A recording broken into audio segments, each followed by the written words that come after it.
प्रिय विद्यार्थियों, आज की कक्षा में हम अलंकार का अर्थ और उसका काव्यगत महत्व की चर्चा करते हुए अलंकारों के विभिन्न भेदों की बात करेंगे। जैसा कि आप लोग जानते हैं, अलंकार शब्द अलम तथा कार शब्दों के योग से बना है, जिसका अर्थ है अलंकृत अथवा सुशोभित करने वाला। संज्ञा शब्द के रूप में इसका अर्थ है आभूषण अथवा गहना। काव्य के साथ इस शब्द का प्रयोग करने से काव्यालंकार समास बनता है, जिसका अर्थ होता है काव्य की शोभा बढ़ाने वाला धर्म। अर्थात जब हम अलंकार के संदर्भ में इस अलंकार शब्द की बात करते हैं तो अलंकार शब्द का तात्पर्य होता है काव्य की शोभा बढ़ाने वाले धर्म अथवा उपादान।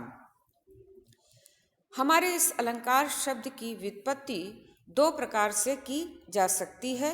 अलम क्रियते अनेन इति अलंकारा, अर्थात जिसके द्वारा कोई वस्तु या विषय अलंकृत किया जाता है वह अलंकार है।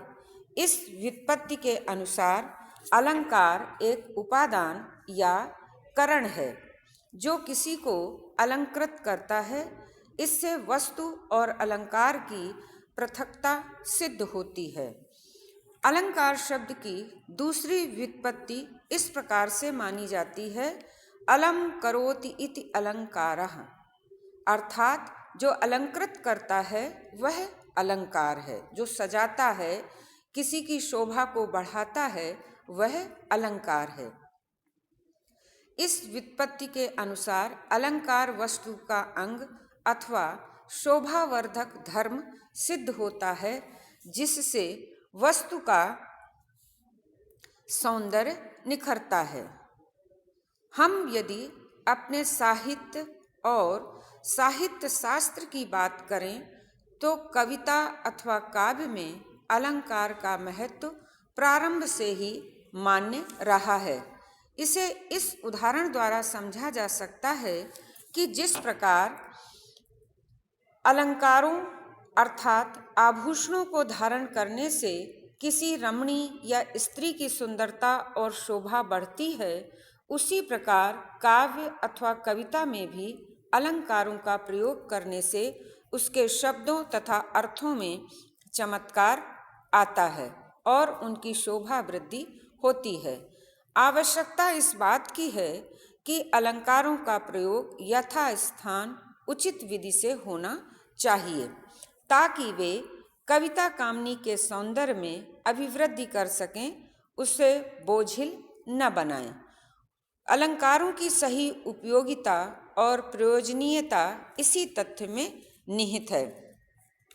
अलंकारों का महत्व, जैसा कि मैंने बताया, साहित्य और साहित्य शास्त्र में प्रारंभ से ही रहा है। हम अब देखते हैं कि अलंकारों के मुख्यतः तीन भेद हैं: शब्दालंकार, अर्थालंकार और उभयालंकार। शब्दालंकार वे अलंकार होते हैं जहाँ काव्य में शब्दों में चमत्कार होता है, वहाँ शब्दालंकार होता है। यदि उन शब्दों के स्थान पर उनके पर्यायवाची शब्द रख दिए जाएं तो वह चमत्कार नष्ट हो जाता है। अतः शब्दगत प्रधानता के कारण ही उन्हें शब्दालंकार कहा जाता है, जैसे अनुप्रास, यमक आदि। दूसरा अलंकारों का प्रमुख भेद है अर्थालंकार। अर्थालंकार कविता में या काव्य में वहाँ होता है जहाँ काव्य के अर्थों में चमत्कार पाया जाता है। यदि शब्दों के स्थान पर उनके पर्यायवाची शब्द भी रख दिए जाएं तो अर्थों में चमत्कार बना रहता है, जैसे उपमा, उत्प्रेक्षा, रूपक, अतिशयोक्ति आदि अलंकार। अलंकारों के भेद में तीसरा भेद आता है उभया अलंकार। उभया अलंकार वे अलंकार होते हैं जिनके शब्दों और अर्थों इन दोनों में चमत्कार पाया जाता है। इनकी संख्या यद्यपि बहुत कम है। आगे की कक्षाओं में हम इन सभी अलंकारों का विस्तृत विवेचन करेंगे। अब हम आते हैं हमारे अलंकार का जो पहला भेद है, शब्दालंकार। शब्दालंकार के प्रमुख भेद हैं अनुप्रास, यमक और श्लेष। प्रिय बच्चों, निश्चित रूप से आप अनुप्रास शब्द से अनभिज्ञ नहीं होंगे। अनुप्रास शब्द दो शब्दों के योग से बना है, अनु धन प्रा और धन आस। अनु का अर्थ है बार बार, प्र का अर्थ है प्रकर्षता अथवा अधिकता और आस का अर्थ है आना या रखना। तो इस तरह हमने देखा अनु शब्द जो है वो तीन शब्दों से मिलकर बना है और जिसका अर्थ निकलता है कि किसी को बार बार पास पास रखना। अब अनुप्रास अलंकार की परिभाषा इस शाब्दिक अर्थ के इस शीर्षक के आधार पर हम कर सकते हैं कि जहाँ एक या अनेक वर्ण बार बार समीपता से आते हैं या रखे जाते हैं, वहाँ अनुप्रास अलंकार होता है। इस अलंकार में वर्णों का साम्य अपेक्षित होता है या अनिवार्य होता है, किंतु स्वरों का समान या साम्य होना आवश्यक नहीं है। जैसे उदाहरण देखते हैं, चारु चंद्र की चंचल किरणें खेल रही थीं जल थल में। प्रस्तुत काव्य पंक्ति के प्रारंभिक शब्दों में चा वर्ण 3 बार पास पास प्रयुक्त हुआ है या एक निरंतरता में प्रयुक्त हुआ है, अतः उसकी एक से अधिक बार आवृत्ति होने के कारण इसमें अनुप्रास अलंकार की सृष्टि हुई है। इसी पंक्ति में के उत्तरार्ध में ध्यान दीजिए, जल थल में ला वर्ण की आवृत्ति हुई है, जिससे यह पंक्ति अनुप्रास अलंकार का उदाहरण सिद्ध होती है। कुछ अन्य उदाहरण देखिए, कल कल कोमल कुसुम कुंज पर मधुकण बरसाते तुम कौन। अब इस पंक्ति में आप देख रहे हैं कि का वर्ण की लगातार 5 बार आवृत्ति हुई है और इसी क्रम में ला वर्ण की आवृत्ति 3 बार होती है, जिससे यह उदाहरण अनुप्रास अलंकार का सुंदर उदाहरण बन गया है। इसी प्रकार आगे के उदाहरणों में देखिए, मोहि मोहि मेरो मन, मोहि मोहि मेरो मन, मोहन मैं दवे गयो। अगला उदाहरण विरति विवेक विनय विज्ञाना, जहाँ दूसरे उदाहरण में माँ वर्ण की लगातार 6 बार आवृत्ति है, वहीं उस अगले उदाहरण में विरति विवेक विनय विज्ञाना में वा वर्ण की आवृत्ति को हम 4 बार प्रयुक्त होते देख रहे हैं, जिससे यह सिद्ध होता है कि यहाँ पर अनुप्रास अलंकार की सृष्टि हुई है। इस चिर परिचित शब्दालंकार की अनुप्रास अलंकार का जो प्रमुख भेद है, उसके प्रमुख रूप से 5 भेद माने गए हैं। छेकानुप्रास, वृत्त्यनुप्रास, श्रुत्यनुप्रास, अंत्यानुप्रास और लाटानुप्रास। इस प्रकार हम देखते हैं कि छेकानुप्रास, वृत्त्यनुप्रास, श्रुत्यनुप्रास और अंत्यानुप्रास और अंतिम लाटानुप्रास, यह अनुप्रास अलंकार के 5 भेद हैं। अब हम प्रथम अनुप्रास के भेद छेकानुप्रास की बात करते हैं। छेक शब्द का अर्थ होता है विदग्ध या चतुर मनुष्य।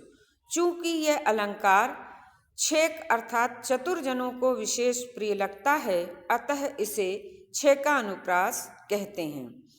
छेकानुप्रास की परिभाषा हम इस प्रकार दे सकते हैं कि जहाँ एक या अनेक वर्णों की एक ही बार आवृत्ति होती है, वहाँ छेकानुप्रास होता है। इस आवृत्ति में वर्णों के क्रम में भी समानता रहनी चाहिए, अन्यथा वहाँ छेकानुप्रास नहीं होगा।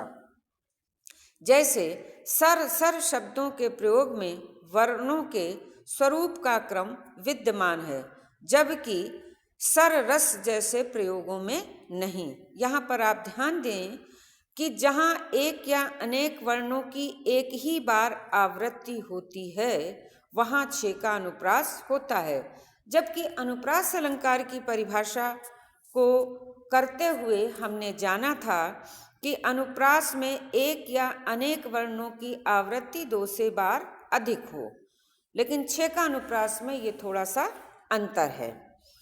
यही क्रम कमल कोमल जैसे प्रयोगों में भी देखा जा सकता है। यदि कमल के साथ कलम शब्द का प्रयोग किया जाएगा तो ये क्रम भंग हो जाता है। अतः वर्णों की क्रमिक आवृत्ति न रहने के कारण वहाँ छे का अनुप्रास नहीं माना जाएगा। दूसरे उदाहरण से इस छे का अनुप्रास को और समझते हैं। राधा के वर वैन सुनी, चीनी चकित सुमाए, दाख दुखी मिसरी मुरी, सुधा रही सकुचाए। यहाँ इस उदाहरण में क्रमशः वर और वैन में वा, चीनी और चकित में चाकी, दाख और दुखी में दाकी, मिसरी और मुरी में माँ की तथा सुधा और सकुचाए में सा वर्णों की आवृत्ति 2 बार हुई है। अतः यहाँ पर छे का अनुप्रास है। इसके अतिरिक्त स्क्रीन पर और भी उदाहरण आपको दिखाई दे रहे होंगे। पहला उदाहरण, बाल बेल सूखी सुखद, एहि रूखे रुख धाम, फेरी डहडिये कीजिए सुरस सींच घन श्याम। दूसरा उदाहरण, देखी दोपहरी घाम की, छाहों चाहती छां। अगला उदाहरण है, इस करुणा कलित हृदय में क्यों विकल रागनी बजती। अगला उदाहरण, पास प्रीतम आन बैठो जीर्ण जीवन नाव में। और अगला बड़ा प्रसिद्ध उदाहरण है रामचरितमानस का कि कंकन किंकिन नूपुर धुन सुनी, कहत लखन सम राम हृदय गुनी, मानो मदन दुदुम्भी दीन्ही, मन सा विजय विश्व कर लीनी। अर्थात कि कंकन किंकिन नूपुर धुनि सुनी, नाना वर्ण की आवृत्ति, का वर्ण की आवृत्ति और ना वर्ण की आवृत्ति, ये मानो मदन में माँ वर्ण की आवृत्ति, दुदुम्भी में दा वर्ण की लगातार आवृत्ति इस बात को रेखांकित कर रही है कि यहाँ पर छे का अनुप्रास है, जो अलंकार का पहला भेद है। अगली कक्षा में हम इसके और उदाहरणों और भेदों की चर्चा करेंगे।